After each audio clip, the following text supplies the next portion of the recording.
अस्सलामुअलैकुम। मेरा नाम ज़ीशान है और आप देख रहे हैं वन टू ऑल। फ्रेंड्स, इस वीडियो के बनाने का मकसद ये है कि आपके जितने भी क्वेश्चन होंगे वो इस वीडियो में आपको मिल जाएंगे। जी हाँ फ्रेंड्स, बाज़ औक़ात क्या होता है कि आप वीडियो के नीचे किसी भी वीडियो के नीचे कमेंट्स करते हैं तो उनका मैं रिप्लाई नहीं कर पाता, कुछ का कर देता हूँ पहले पहले और फिर बाद में रिप्लाई नहीं कर सकता।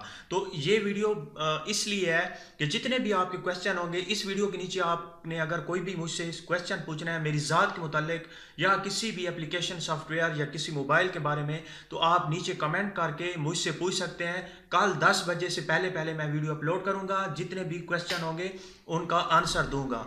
तो हर रोज़ की बुनियाद पर, डेली की बुनियाद पर मैं वीडियो अपलोड करूंगा इसी तरह की। आज के कल आपको मिलेंगे 10 बजे से पहले पहले, सुबह 10 बजे से तमाम की तमाम आंसर मैं दूंगा, तमाम की तमाम कमेंट्स हम लेंगे और उसके बाद दूसरे दिन जो कल वाली वीडियो होगी उसके नीचे आपने कमेंट्स करने हैं और उसका फिर तीसरे दिन मैं आपको वीडियो अपलोड कर दूंगा। तो आप इस वीडियो के नीचे कुछ भी कह सकते हैं, मुझसे पूछ सकते हैं, मैं आपको कल 10 बजे से पहले पहले वीडियो बना के दे दूंगा। Thank you for watching. अल्लाह हाफिज़।